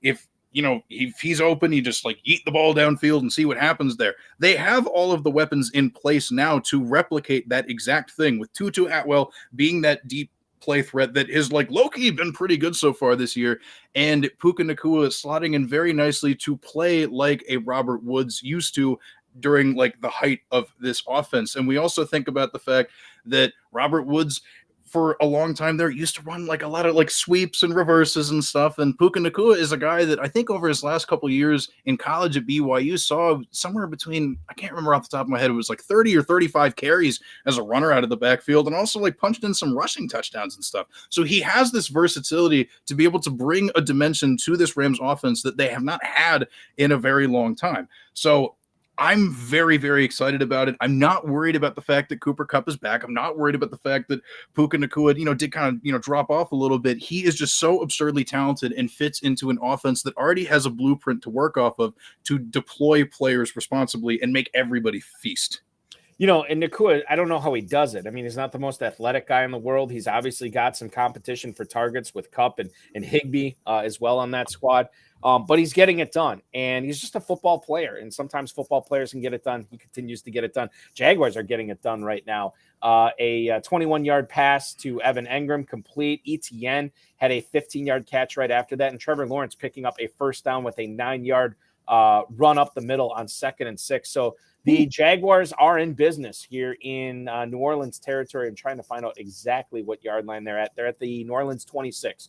So they're knocking on the door of the red zone right now. We'll give you more updates as the game goes on here. Jackson, Smith, and Jigba. I'm saying it like there was an old SNL sketch where Daryl Hammond played Tim Russert on Meet the Press, and he was interviewing Hillary Clinton. And every time he addressed Hillary Clinton with a question, he always said, Hillary Rodham Clinton. And, over and over again, it got to be funny. And finally, Hillary Clinton, was played by Anna Gasteyer, said, you say it like I was naughty at school. And I'm going to say this like he's been naughty at school because he's been naughty for fantasy lineups this year. Jackson, Smith, and Jigba. What's going on with this guy? Why is he not crushing it? Is it just simply him being a rookie? Is it the fact that Metcalf and Lockett are there? Is he going to turn it on at the end of the season? Herms, where do you stand on Jackson, Smith, and Jigba? I recently wrote about him in my latest edition of the Dynasty Player Spotlight over there at Draft Sharks. I'm trying to make sure I have my number correct so that I don't say something wrong. But like the hugest thing that he's had working against him is the fact that, like, honestly, here we go. Oh my gosh. Yes. Okay. 49% of the time through prior to week 6, the Seahawks ran either 12 or 13 personnel, which, for those of you who don't know what that is out there, 12 personnel is having 2 tight ends out on the field at the same time. 13 personnel is having 3 tight ends out there on the field. And it's like, why are they playing so many tight ends on the field constantly? Well, it's because they had both of their starting offensive tackles get knocked out of week 1 against the Rams, and they've had their 2 interior guards banged up with various injuries as well. Their offensive line has been in shambles, and they've had to throw out blocking tight ends to keep Geno Smith upright. And when you're playing in 12 and 13 personnel, that just means 1 fewer receiver is on the field on a given play. In 12 personnel schemes, you're only starting 2 wide receivers out there in the formation, and that has predominantly been Metcalf and Lockett, because why would you throw somebody like JSN, who ran the vast majority of his routes at Ohio State out of the slot, onto the field in those packages? You just wouldn't. There's no reason. He's not known for his blocking ability. So injuries to the offensive line have made a tangible impact on JSN seeing the field. But now that they're starting to get a little bit healthier, they got Charles Cross back into the lineup for this past week, and now we're starting to see JSN had a much higher snap share last week against the Bengals. He ran significantly more routes, and his ADOT bumped up to, I think it was 7.2. Like, it's not a huge difference, but they're starting to get him deeper shots down the field a little bit. So I think as the team continues to get healthier and they're able to deploy more of those 3 wide receiver sets, things will work out for them. Remember, Shane Waldron does come from the Sean McVay coaching tree. He was there in LA while Zach Taylor, now current Bengals head coach, was, doing some offensive coordinating stuff. And the Bengals and the Rams are teams that routinely throw 11 personnel, aka 3 wide receiver sets, out at like league high rates. I think as time goes along, the intent for this offense, hypothetically, is for them to get all these guys out there, because why would you spend a first-round pick on JSN if you're not going to throw him out there more? So it's a matter of just being patient and looking at the signs that things will get better. Health sucks. Injuries suck. It's not his fault. Right. And just keep those tackles healthy. Lucas and Cross for Seattle. That's going to help it as well. Update from the game. Little shovel pass from Trevor Lawrence to Jamal Agnew gets the Jaguars down to the 2-yard line, where Travis Etienne rushes it in. So if you had Travis Etienne scoring the Jaguars' first touchdown on the Bettercast, I did not, then congratulations to you, because you got that right. Brandon McManus extra point is good. 7-0. Jacksonville Jaguars. Saints are going to get the kickoff coming up after the break. 9:44 to go in the first quarter, as our attention focuses back to where do you stand? Quentin Johnston. This is another player, another rookie receiver here. This is 3 straight rookie receivers I'm asking you about. But Quentin Johnston, man, I'll be honest with you. I was kind of down on this guy at the start of the season. I didn't necessarily know if he would be a big boom guy as an NFL player, and it's certainly too early to write him off as a bust. But what's been frustrating for me is he came into a situation where he needed to get a Mike Williams or a Keenan Allen injury. He has gotten a Mike Williams season-ending injury, and this dude is just nowhere to be found. It's Joshua Palmer, it's Keenan Allen, it's Eckler, but no Quentin Johnston. Is there enough time in the season for this guy to turn it around where he could still be fantasy worthy for you down the stretch, or has the ship sailed on this guy for 2023 at least? I mean, theoretically, it's possible, but, coming off of the bye week, primetime football, and he only sees 2 targets for 0 catches against Dallas, it's like, bro, what are you doing? What's going on? And I think back to the pre-draft period, like, I'm with you. I was not very high on him. When we think about the big 4, those guys that got drafted in the first round, the JSM we just talked about, Jordan Addison, Zay Flowers, like, I had Quentin Johnston ranked 4th out of that group. I think he is a very large guy. He looks to be that prototypical X-type receiver, but a lot of the dominance that he had in college was on a lot shorter routes, making things happen after the catch. He does not have the route running technical skills, nor the ability to just go up there and get those 50-50 balls that a guy his size should. And that was something that I think he might be able to develop as time goes along, but he was always a little bit more of a project. And also, I'm a little bit wary of Big 12 wide receivers as it is. We've seen a lot of those guys come into the league and do a whole lot of nothing, because that's a conference where, it is just a lot of aerial attacks back and forth all the time. And those receiving numbers from that conference in college get a little bit inflated just because of how the competition tends to play out.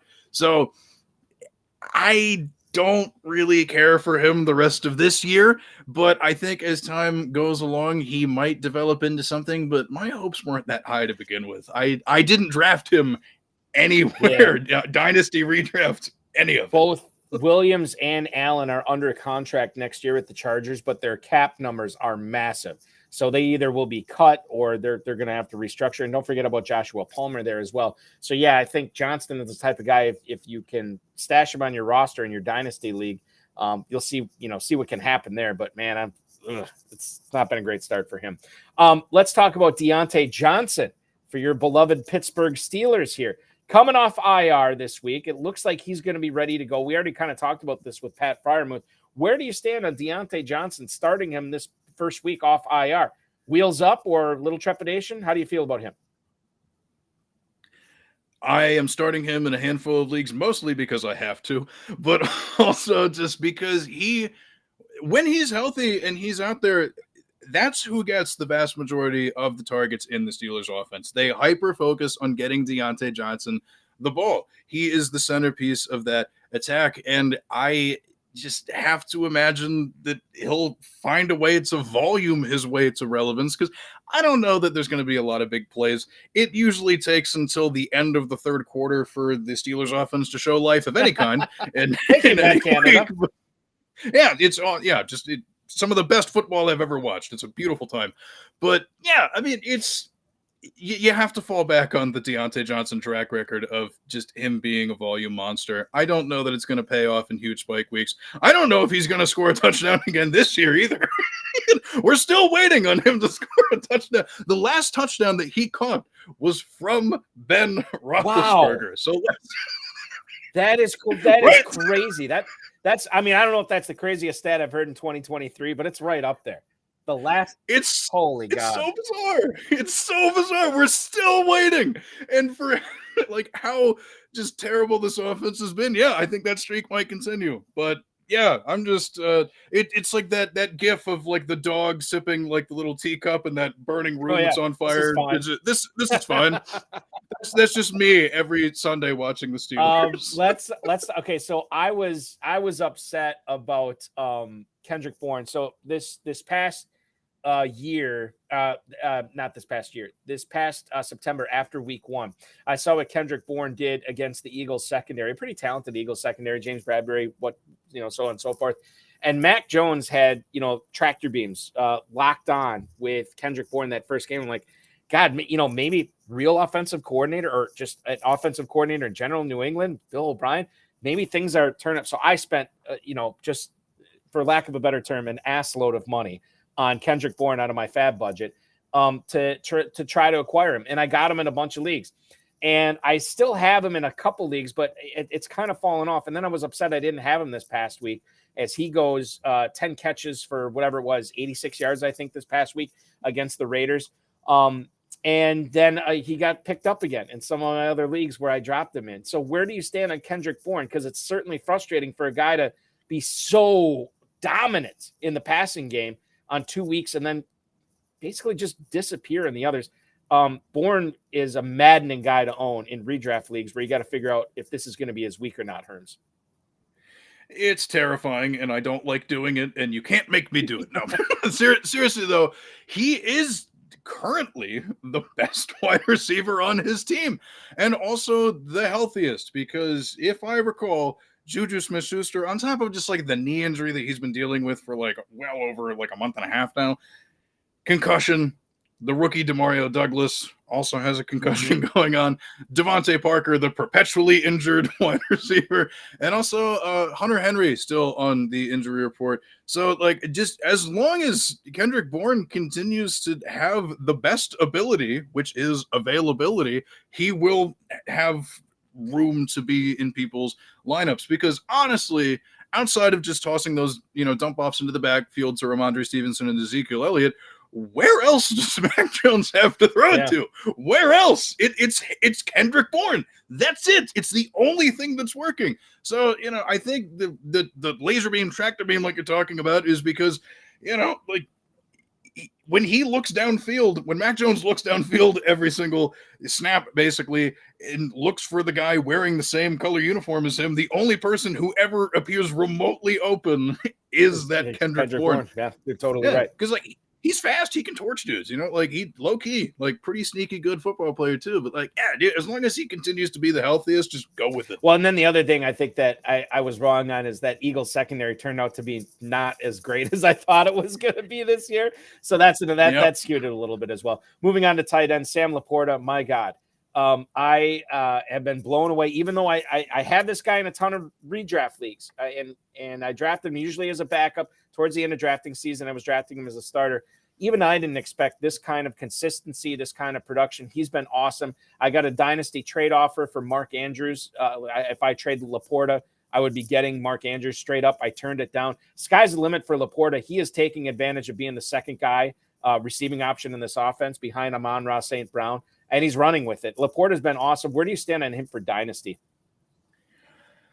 So I recently wrote a column about him as well, because I too have been very thrilled. And, just through the first, 5 games of his career, now mind you, he's played more than 5 games, but this is at the time that I wrote it. He was tied for first in receiving touchdowns, first in PPR points, second in receptions, and tied for third in receiving yards among all rookie tight ends in history since the year 2000. Okay, that's how good he was doing among rookie tight ends since the year 2000. In each of those areas, he compared favorably statistically from to Aaron Hernandez, only the football stuff, I promise, Kyle Pitts, and Jordan Reed back in the day when he was, healthy enough to be balling out there for the Commanders. So if we're talking about a guy who immediately walks in and compares to those type of dudes, yeah, we're talking about like a top 3, top 4 dynasty tight end.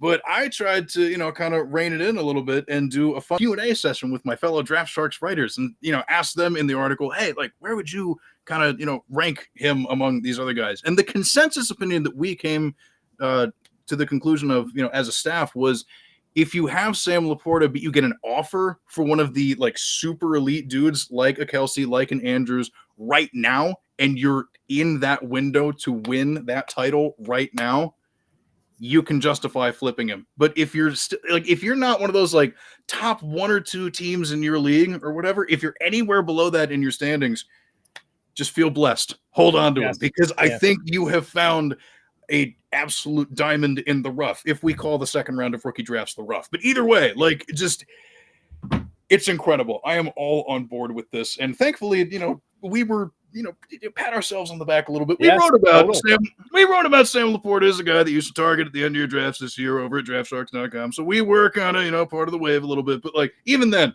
still way far above and beyond even what we expected. This dude is a absolute stud. It kind of works out that, Jameson Williams has let a lot of people down so far in his career. And Laporte is taking advantage of not only that, but the injuries to David Montgomery and Jahmyr Gibbs, where he is a focal point in this passing game week in and week out. He's been tremendous. Blake Grupe just kicked a beautiful 51-yard kick, perfectly straight. The problem was he kicked it from the right hash. It never turned. It was no good, wide right. It was such a perfect, beautiful kick from 51 yards out, never curved in. So still 7-0, Jacksonville taking over on their own 41, 5:16 to go in the first quarter. Hanging out. The Better Cast is just absolutely lit tonight. We got a ton of people in there having a lot of fun. Last thing I want to get to before our break here, let's talk about another tight end here. I'm not even going to set you up for this. All I have to do is say Kyle Pitts, and then everybody has their own personal feelings on this guy. The ups, the downs, I cannot tell you, and I've been working for the FFPC now for a decade and a half.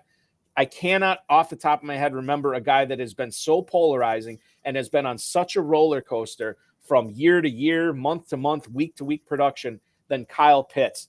I'll tell you this. You know what it reminds me of, Herms, is Kevin Bacon's speech in A Few Good Men, where he's talking about Tom Cruise is going to try to dazzle you with a magic show. It won't have any evidence, but it will be entertaining.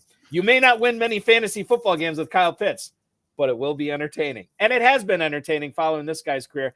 I don't know what to make of him at this point, though. I'm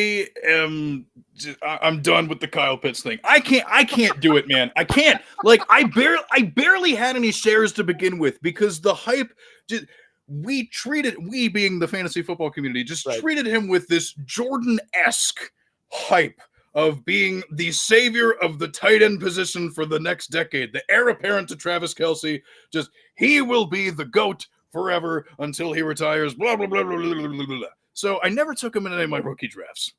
And then I've taken over a couple, orphan dynasty teams here and there. And on each of them, where I've ended up with a share of Kyle Pitts, I've just immediately traded him away. I still have one share and I'm really annoyed about it and I can't wait to get rid of it because here is the God's honest truth.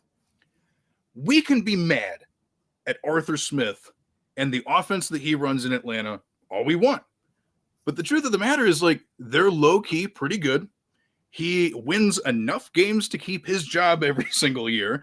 And the entire NFC South right now is rebuilding, pretty much all of those teams. So the bar for Arthur Smith to not get fired is it's pretty low, man. And I know people talk about the fact that we'll just wait till they replace Desmond Ridder and get in a real quarterback in there. Yes, that will help. That some of those throws, especially the higher A-dot throws, are going to be ones that will connect a little bit more often for both Kyle Pitts and Drake London, because these are dudes that both get, used downfield more often than not. But what won't change is how very little they throw to begin with. If you look at Atlanta's pass rate over expectation, they are within the bottom of the league. I'm pretty sure either last or second to last. They are just very, very run heavy. Arthur Smith has to go before you can even start to feel super, super confident about Kyle Pitts. And it may take him getting his fifth-year option declined and moving on to another team for us to ever see this pay off. So what is that going to be? Not 2024. Not 2025, maybe 2026. And yes, he's still young. He still has all this time. If you look at the average breakout age of tight ends, it's typically somewhere around 26, 27 years old. Kyle Pitts is still uber young. I believe, if I recall off the top of my head, outside of Brock Bowers out of Georgia, he is younger than every other tight end that's going to be declaring for the NFL draft this coming year. He's crazy. Still that young. It's awesome. He has this going for him, but playing that waiting game is just something I'm sick of doing. I can't. I'm done. I will never do it. You can't make me do it. Kyle Pitts it's so irritating. Right. And I think the thing is if that's the plan and that's the timeline, then you're better off cashing in what you can on him.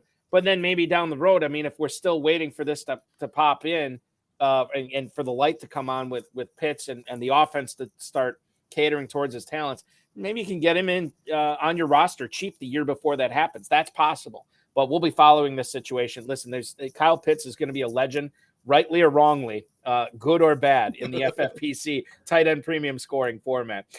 We got a situation here. The Jaguars get the ball back after that missed field goal. Trevor Lawrence hits Christian Kirk for roughly about a 20-yard pass. Kirk fumbles on the play. The Saints recover and are promptly going 3-and-out as they are punting now 4th and 6 from their own roughly 45-yard line. Jaguars about to get the ball back. We are about to come back from break here. It is the High Stakes Fantasy Football Show on the Better Sports Network. Eric Balkman from the FFPC. C.H. Hearns from DraftSharks.com. We're going to talk about those starts and sits you sent to us coming back right here exclusively on BSN. The Bears have to be one of the most inept franchises of any sport I've ever seen in my entire life. And they share the city with the White Sox, who are also inept. Like, that is how bad the Bears are. I just don't understand how you can go your entire existence and the quarterback that wins you a Super Bowl is Jim McMahon. You couldn't find anybody else. They don't have a good history with quarterbacks, but they let him be the quarterback for a long time, too. Deshaun Watson and Patrick Mahomes right there. Mm-hmm. And you drafted Mitch Trubisky. They were right there. I there's a lot of pain in being a Falcons fan. The Bears are one of the teams I could argue they might have it worse, and they have a Super Bowl. And when the best quarterback in the past 50 years is Jay Cutler, you have a problem. That's so funny that you just said that. We were talking about Jay Cutler the other day, me and my friend, and I was like, yeah, he was on, because we were watching the Colorado Rockies game against the Giants, and it looked like he was behind the thing. I was, yeah, well, he played for Denver most of his career. We looked it up. Chicago let him be their starting quarterback way too long. Here's the thing, too, is that Jay Cutler wasn't bad. Like, he was erratic. He wasn't terrible, though. The poor man's Brett Favre. I'm taking him over Justin Fields. I'm sorry. I would. But Jay Cutler led that team to an NFC title game. Yeah. That they lost to Green Bay. But he's gotten farther than anybody else. You want to know who the other starting quarterback was for the Bears in the other Super Bowl appearance they made? It was Rex Grossman. What are we doing out here? It was Rex Grossman and Kyle Orton was the backup. How are you that bad? Bro, oh my God. Listen to the top 5. According to Football Reference, the top 5 greatest Bears quarterbacks of all time. Jay Cutler, number 1. I can't believe it. Sid Luckman, who last played in 1950, is number 2. Jim Harbaugh is number 3. Jim McMahon, the Super Bowl winner, is number 4, and he played there for 6 years. And Mitch Trubisky, is number 5 on the list as terms of passing yards go.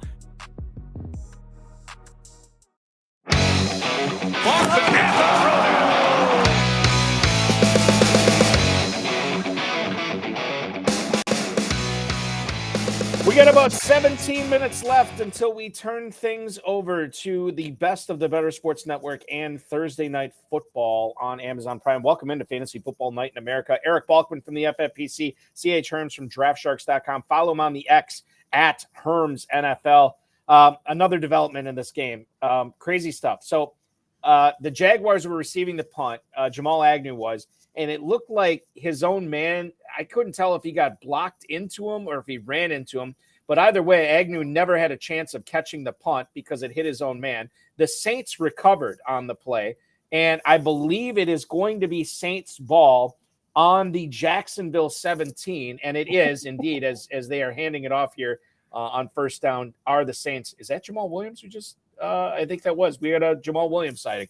Back and better than ever, about a 3 or 4 yard game on first down. Massive turnovers going on here in this game. We'll keep you posted on that. Okay, let's get into some start sits questions here for you, Herms. The Actually, before I do that, I should remind everybody, and I do this every week, and I should remember, and I forgot. There is such thing called the Fantasy Alarm All Pro subscription. Let me tell you about it. You can get it right now. You can unlock all the content for sports, including annual draft guides, one-on-one expert access in Discord. You can analyze your matchups and trends in your leagues with League Sync, lineup generator integrated with Fanjections, daily and weekly rankings, the value of all position coaches, waiver wire, ownership percentages, projection stats and tools, build better lineups guarantee. Get access to everything Fantasy Alarm offers all year. FantasyAlarm.com/win. FantasyAlarm/win. First and goal now for the Saints as they have the ball on the Jacksonville 6-yard line. I want to get into we'll lead things off with quarterbacks here, Herms.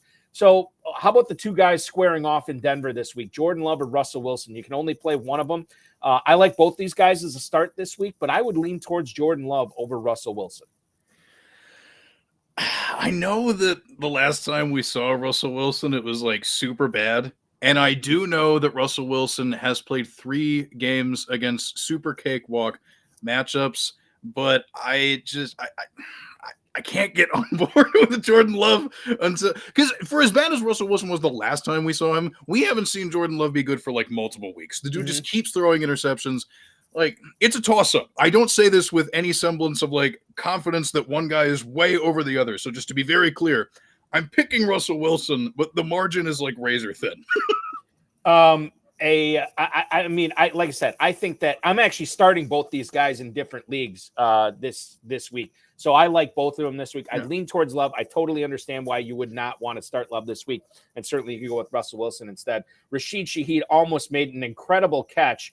He was just out of bounds. He only got 1 foot in at the back of the end zone. It looked like he was pulling down a rebound from Derek Carr. So it is 3rd and goal from the 5 for the New Orleans Saints here. This one I threw in just for you. Running back decision. Let's say you can only play one Steelers running back this week. Is it Najee Harris or is it Jaylen Warren? And the Steelers have this week I should know this. The Rams, in Los Angeles. Yeah. You can only play one. Who's it going to be? Jaylen Warren has outscored Najee Harris in PPR, I think, every week so far.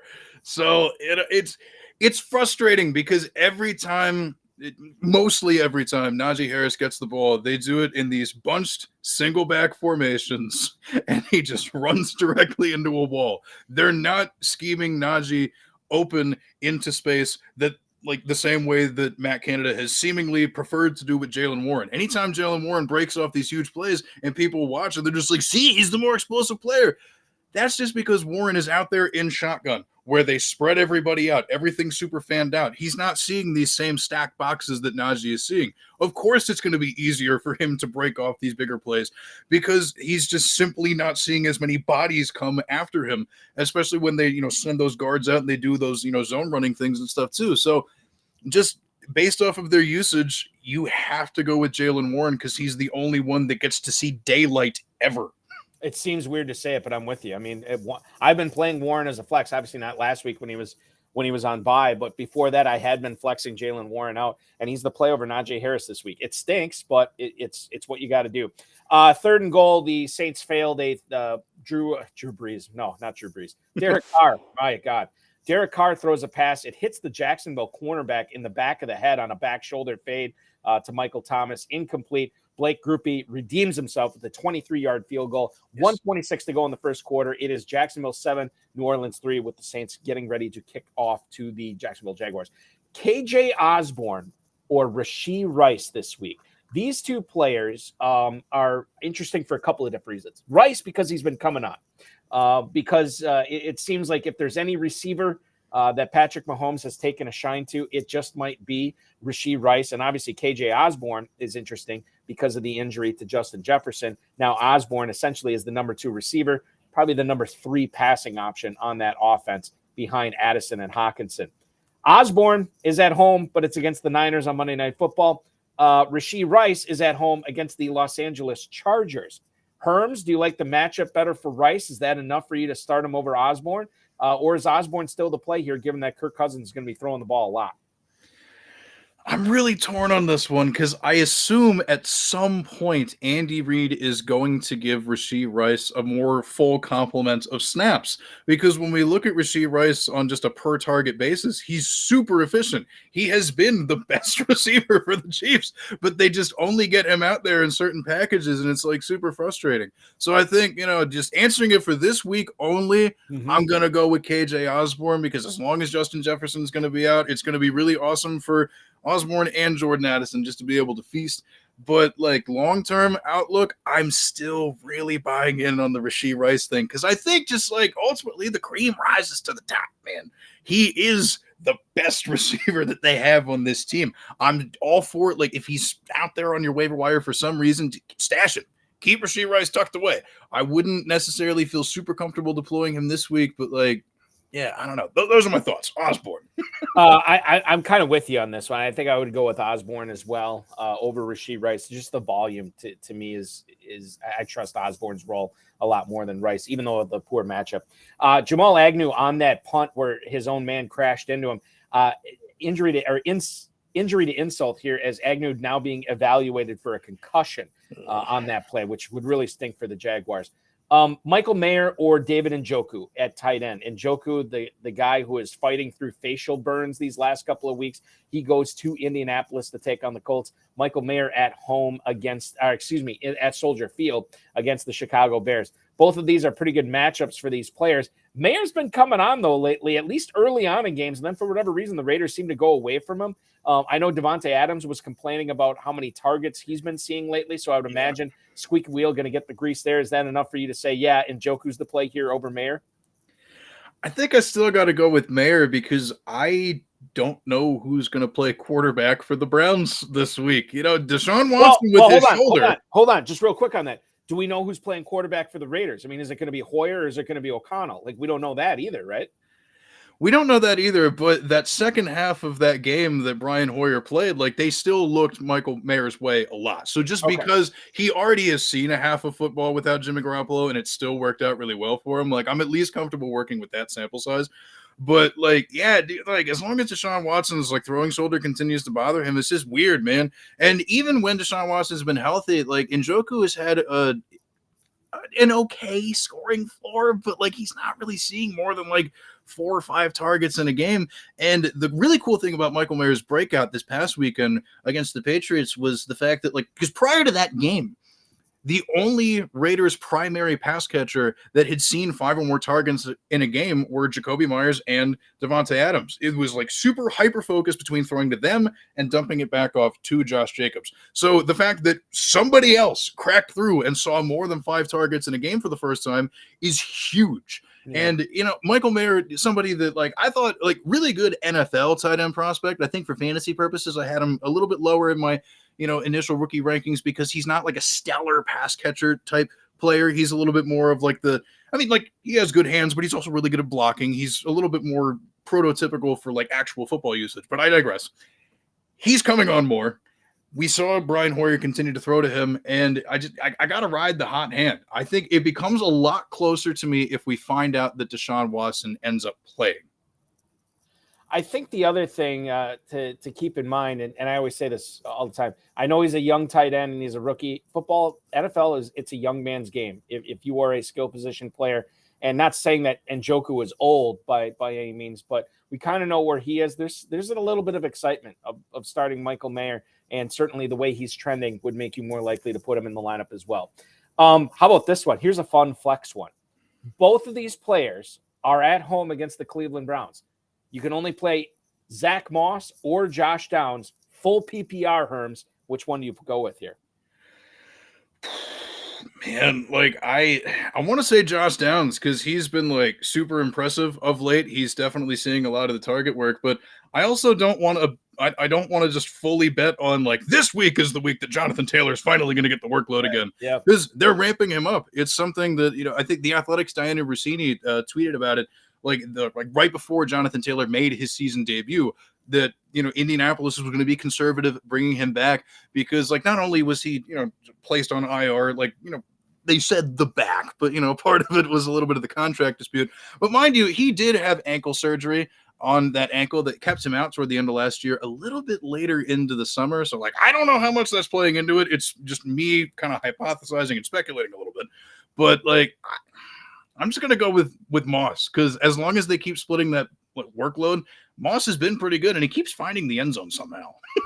You know, and the other thing, too, is, like, it'd be one thing to, you know, say, okay, well, they're working Taylor back in, so Moss is going to get some of the work. He's been productive. You know, he's been very productive with this work. And it could be an instance where you just keep playing Moss until you have that 25 touch game for Taylor and Moss just gets in for like 2 carries or something like that. Well, then you know. Yep. Josh Downs still a little bit of a wild card, so I get that.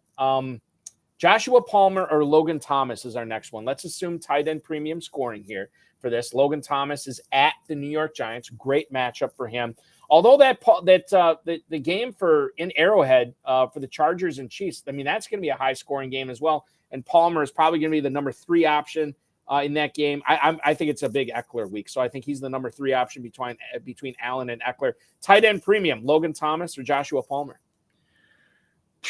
I'm going to go with Josh Palmer just barely, because like we were kind of talking about earlier with Quentin Johnston. It's just like he's not playing that big a factor. Like the ball is going to go to Josh Palmer enough as it is. But like I would say this. I understand tight end premium scoring, just rolling with Logan Thomas anyway, because like you said, matchups like super good. And despite not really doing so hot last week, he's been targeted plenty in the Commanders offense. They are throwing to the tight end position a lot. So like I'm non-committal, but I think you could go either way and end up being super good. I like both of them.